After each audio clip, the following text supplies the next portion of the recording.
ក្រសួងសុខាភិបាលនៅថ្ងៃទី25 សីហាបានប្រកាសពីការការពារសុខភាពត្រៀមបង្ការនិងឆ្លើយតបនឹងគ្រោះទឹកជំនន់ខណៈសេចក្តីជូនដំណឹងពីស្ថានភាពអាកាសធាតុរបស់ក្រសួងធនធានទឹកបានបញ្ជាក់ជាបន្តបន្ទាប់ពីស្ថានភាពភ្លៀងធ្លាក់ច្រើននៅកម្ពុជាដែលអាចបង្កើតជាជំនន់ទឹកភ្លៀងរហ័សនៅតាមតំបន់ទំនាបព្រមទាំងជំរុញឲ្យទឹកស្ទឹងព្រែកទន្លេហក់ឡើងខ្ពស់បង្កជាគ្រោះទឹកជំនន់ដែលអាចប៉ះពាល់ដល់ហេដ្ឋារចនាសម្ព័ន្ធទ្រព្យសម្បត្តិសុខភាពនិងអាយុជីវិតប្រជាជនក្រសួងសុខាភិបាលបានណែនាំនូវវិធានការត្រៀមមុនពេលទឹកជំនន់ដោយឲ្យប្រជាពលរដ្ឋត្រូវតាមដានស្ថានភាពទឹកជំនន់ត្រៀមទីទួលសុវត្ថិភាពនិងបម្រុងទុកស្បៀងអាហារនិងឱសថសង្គ្រោះបន្ទាន់ត្រូវធ្វើរបងព័ទ្ធឬបោះបង្គោលចំណាំជុំវិញស្រះឬកន្លែងដែលមានទឹកជ្រៅត្រូវថែរក្សាបរិស្ថានជុំវិញផ្ទះឲ្យបានស្អាតនិងសាងសង់បង្គន់ឲ្យបានខ្ពស់ដើម្បីការពារទឹកជំនន់ជាពិសេសអំឡុងពេលមានទឹកជំនន់ក្រសួងបានណែនាំដូចជាសុវត្ថិភាពស្នាក់នៅនិងអគ្គិសនី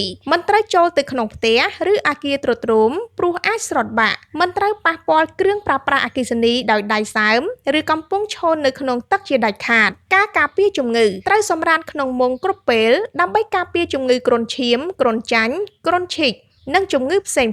ត្រូវងូតទឹកដុសសាប៊ូឲ្យបានស្អាតដើម្បីបង្ការជំងឺសើស្បែកពងទឹកកមរមាស់សុខភាពមាតានិងទារកស្ត្រីមានផ្ទៃពោះត្រូវតាមដាននិងពិនិត្យផ្ទៃពោះតាមកាលកំណត់បើស្ត្រីជិតដល់ពេលសម្រាលត្រូវរកកន្លែងស្នាក់នៅក្បែរមណ្ឌលសុខភាពឬមន្ទីរពេទ្យដែលនៅជិតបំផុតត្រូវនាំកូនៗទៅចាក់ថ្នាំបង្ការតាមការកំណត់និងត្រូវផ្ដល់អាហារដោយរក្សាអនាម័យការគាំទ្រជនងាយរងគ្រោះត្រូវយកចិត្តទុកដាក់ជួយមនុស្សចាស់កុមារនិងជនពិការភាពដោយត្រៀមឈើច្រត់រទេះរុញឬឱសថដែលពួកគាត់កំពុងប្រើប្រាស់ជាប្រចាំសុវត្ថិភាពការធ្វើដំណើរតាមទូកឬកាណូតមិនត្រូវដាក់មនុស្សហួសកម្រិតឡើយការធ្វើដំណើរពេលយប់ត្រូវមានភ្លើងបំភ្លឺនិងត្រូវមានអាវពោងសុវត្ថិភាពជានិច្ចការបង្ការសត្វអសិរពិសត្រូវប្រុងប្រយ័ត្នពស់ចឹកដោយពិនិត្យឲ្យបានត្រឹមត្រូវមុនទៅកាន់ទីទួលសុវត្ថិភាពឬគំនរឈើធ្វើដំណើរពេលយប់ត្រូវស្លៀកខោជើងវែងនិងពាក់ស្បែកជើងកវែងករណីមានពស់ចឹកឬសត្វអសិរពិសតិចឬខាំ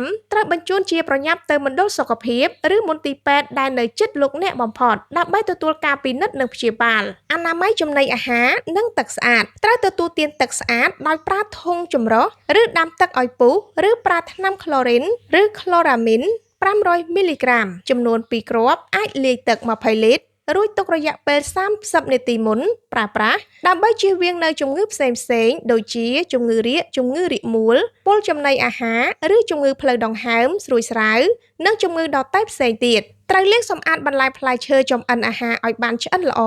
និងគ្របអាហារឲ្យបានជិតល្អលាងសម្អាតដៃជាមួយសាប៊ូឲ្យបានញឹកញាប់មុននឹងក្រោយបរិភោគអាហារនិងក្រោយចេញពីបង្គន់សម្រាប់ក្រោយពេលទឹកជំនន់ត្រូវបន្តរក្សាអនាម័យបរិភោគចំណីអាហារនិងទឹកស្អាតរួមទាំងសម្រាននៅក្នុងមុងគ្រប់ពេលដើម្បីការពារជំងឺដែលបានរៀបរាប់ខាងលើនិងអនាម័យខ្លួនប្រាណឲ្យបានស្អាតដើម្បីជៀសវាងនៅជំងឺផ្សេងពិនិត្យមើលផ្ទះក្រែងមានបាក់ស្រុតនិងប្រុងប្រយ័ត្នសត្វអសិរពិសដែលបង្កប់ខ្លួនធ្វើអនាម័យបរិស្ថានជុំវិញនិងក្នុងផ្ទះជៀសវាងនៅការដក់ទឹកនាំឲ្យកើតមូសខ្លានិងមូសដៃគោលដែលអាចបង្កឲ្យមានជំងឺគ្រុនឈាមនិងគ្រុនចាញ់ត្រូវស្ដារនិងសម្អាតអណ្ដូងទឹកឡើងវិញមុននឹងប្រើប្រាស់ព្រមទាំងជួសជុលបង្គន់និងបន្ទោបង់ក្នុងបង្គន់គ្រប់ពេលនៅគ្រប់ដំណាក់កាលប្រសិនបើលោកអ្នកមានបញ្ហាសុខភាពសូមស្វែងរកការពិគ្រោះពិនិត្យនិងព្យាបាលជំងឺជាបន្ទាន់នៅប៉ុស្តិ៍សុខភាពក្បែរទីទួលសុវត្ថិភាពឬមណ្ឌលសុខភាពឬមន្ទីរពេទ្យដែលនៅជិតលោកអ្នកបំផុត